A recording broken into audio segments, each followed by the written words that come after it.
Hey, welcome to this intuitive card reading to help you activate your soul gifts and trust your intuition. So, this is for all of my light workers, healers, teachers, spiritual leaders, practitioners, and people who are destined to become them to really support you in activating and amplifying your soul gifts and trusting them as they go. I'm going to be using my Oracle deck, which is my Oracle deck, the Elemental Forces of Creation Oracle, that I will, of course, link in the comments so you can see them. This is a 90 card deck that works with all of the elements, which really support us in understanding all parts of ourselves and also the natural world. So I am going to ask Spirit to bring all of us exactly what we need to hear to focus on amplifying our intuition, activating our soul gifts, and bringing the full force of our light and magic out this year. So let's see here. Ooh, yes. The active and receptive card from the spirit element is really saying it's both and also, yes and, instead of either or. We have to remove ourselves from what seems like the binary active and receptive, right? Either or, and be both at once. This is the thing. And there's times when we need to be active and times that we need to be receptive and times that we need to be neutral in greater quantities, but really learning how to be a channel for your own intuition and trust it means that you're doing both of these parts at the same time. So being receptive is being like open to receive from source. It's really important that we are in this open and relaxed state if we want to actually bring through intuitive information. But the active part is, oh, there's a whole bunch of them, active listening. And then once you receive information, you have to actually act on it. You have to do the thing. You cannot activate your soul gifts, share your light with the world, and make money and be magical and abundant and manifest if you don't take action. So you're not going to really amplify your soul gifts until you start really appreciating, working with, and acting on what you're already getting, because you already know. Spirit's already telling us this. You already receive. Now you have to take action on them. If you've got something in the back of your head, like you've got to start a podcast, start a business, start taking clients, start talking about a certain thing, move, get a different relationship, ask that person out or break up with them, like, you already have information that you're sitting on that you are not acting upon.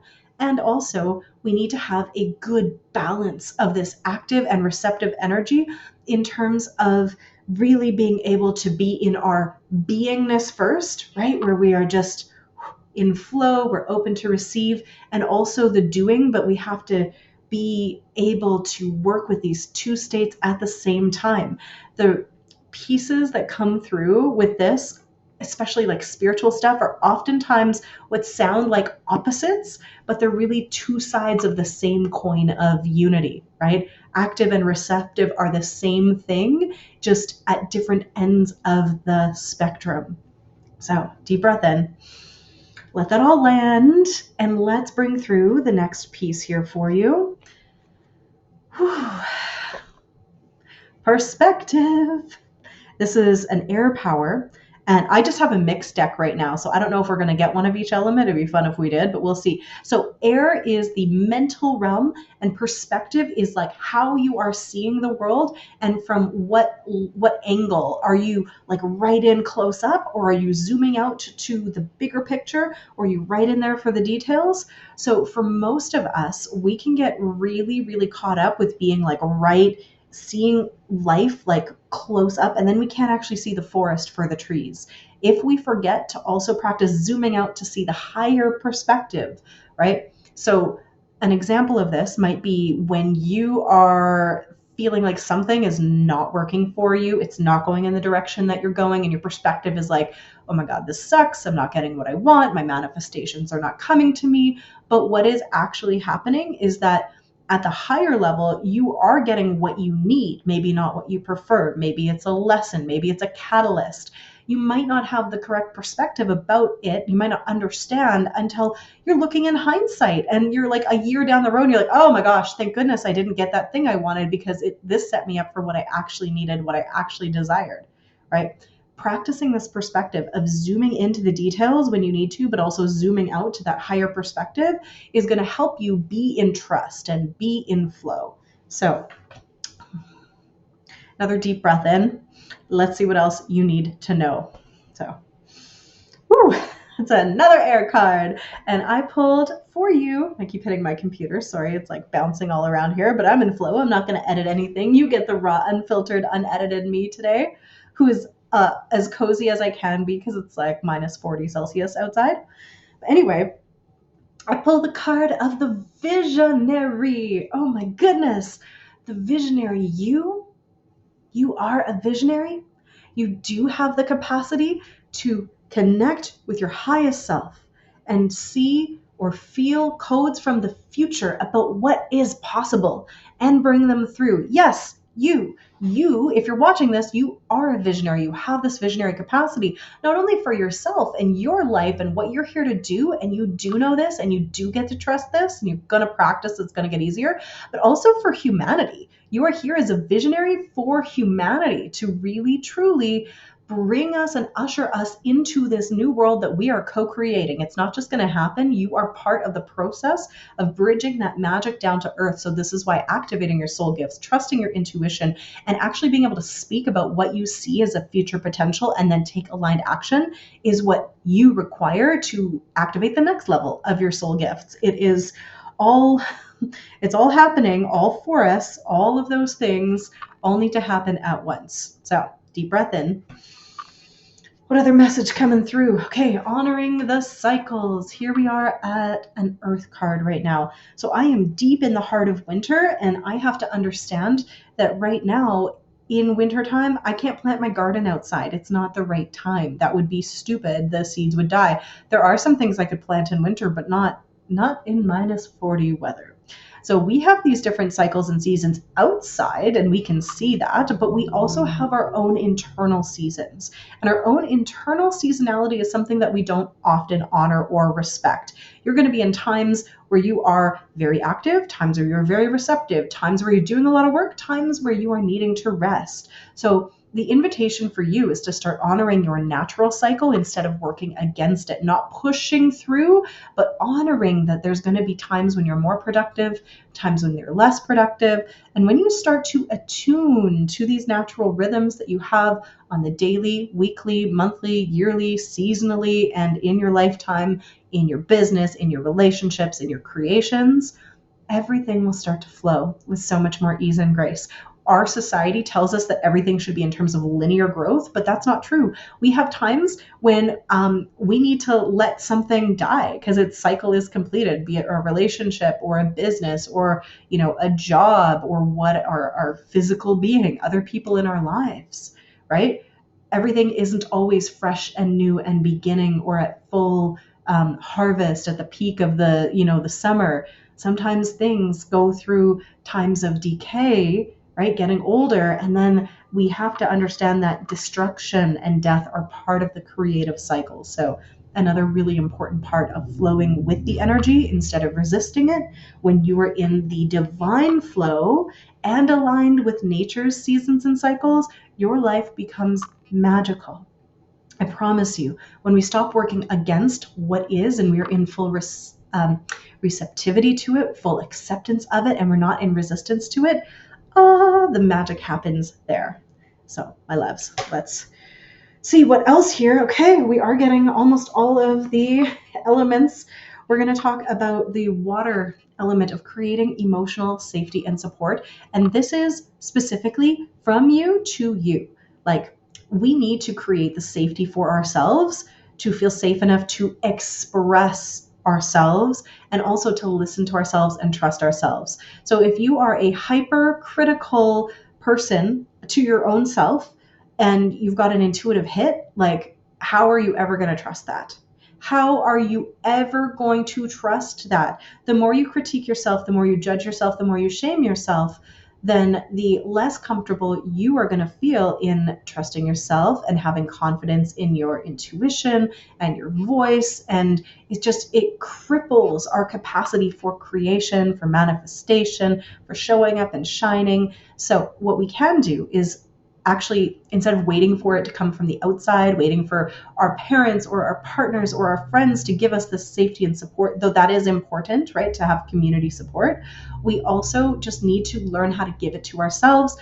You could consider this reparenting the self, working with the divine masculine and divine feminine inside of you to create a strong relationship that can nurture and create safety for your inner child spark of the divine who wants to express themselves fully. So create the safety for you, and then you will have the confidence and the security to go out and do the things, to receive your intuitive hits, to share them with the world, to take aligned action, all of the things. This is so key. So, deep breath in. I'm going to pull one or two final cards and see how this all comes through for us here. Again, it's at the bottom of the deck here. Oh, another air card. Air's coming in strong. Freedom. I needed to remember that you actually do have the freedom as a conscious creator. As soon as you know that you have the freedom, you've got the freedom to choose, you've got the freedom to create something new every damn moment of every day. You don't have to stay stuck in the old ways. You are a free being. You have the capacity, if you're watching this, to change everything. Everything can change because you, in a moment, in an instant, can release or let go of the old stuff that's holding you back. The chains are in your mind, I am hearing, right? As well as in your body, the traumas, the old stuff that's not even yours, that's what's weighing you down. And so clearing and healing that is your access, your ticket to the freedom to create, to trust your soul gifts, to be in this intuitive flow, to turn your magic all the way on. But you have to remember that this is your birthright. This is your divine birthright, and no one truly can take it away from you or give it to you. This is something you have to choose for yourself. Even if you are incarcerated, you can still be free spiritually. So breathe that in. I'm going to pull one final card, and I'm going to tune in. We have heard from Earth, Air, Water, Fire. No fire yet. Oh my gosh, are we going to find a fire card? Let me see. I have my deck kind of spread out willy-nilly all through me here. Let's see here. Does fire want to come through? Nope, another earth card for me and for you. So this one to finalize us today is the ceremony and celebration. So what's coming through for you right now is you need to celebrate how far that you've come.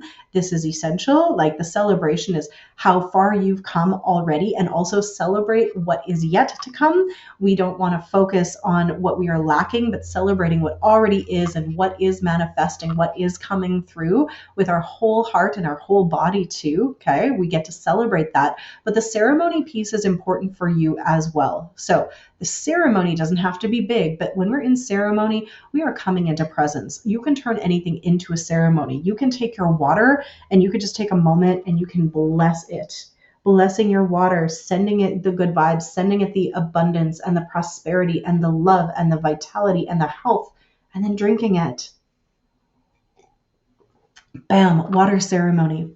Or you can go deeper. All of the work that I do tends to be, including my card readings, in sacred space, meaning we call in the team, we get aligned with the divine energies and all of the elements too, and then we work in that space. And that ceremony allows us to really feel the full presence of what always exists. It's always out there, but we're bringing the presence through by acknowledging it, and we're slowing down into this liminal state where we are on purpose creating a container for whatever ceremony it is. So if you would like to experience that, I share it in meditations like my free soul embodiment meditation or activation that you can access just in the notes below.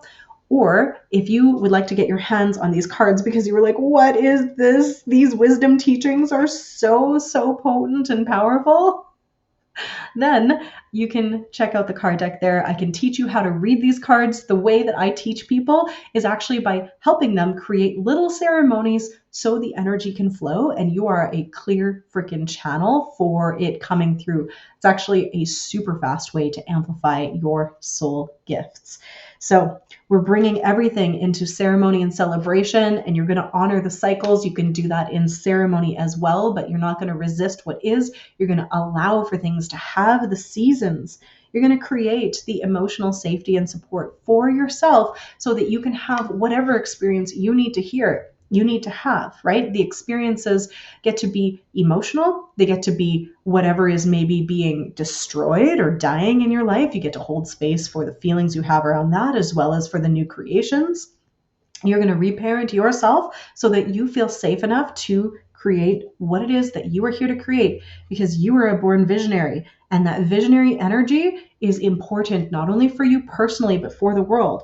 You are needing to bring that perspective through, again, for you and for the world. You have to zoom out to the higher level and understand that the things that are happening to you right now are probably actually happening for you at the highest level, so you can learn, so that you can grow, so that you can have the freedom to create what it is that you are here to create. My loves, this freedom, this is your choice and this is your birthright. So remember, remember, you are a sovereign, free being who coexists in community and co-creation with other people. But internally, you got to activate that freedom of choice. And your choice might feel like you don't have a choice, but you always have a choice, maybe not in what you're doing, but in how you're responding, how you're perceiving the circumstances, whether you are seeing it as happening to you or happening for you.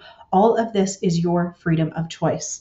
And finally, we're going to practice all of that paradoxical consciousness and understand that we get to be both in action and receptivity at the same time in order to manifest, in order to activate our soul gifts, in order to trust our intuition. All of these pieces get to be happening all at once for you. Though with that honoring seasons and cycles, there'll be times where some things are forward, some things are back, but we want to create harmony and balance in all things. So breathe into this. Know, believe, and trust yourself, because you're a badass. You're here to light up the world, and I am so grateful for you. Have so much fun with this. Let me know in the comments if it's resonating, and I will talk to you soon. Bye, loves.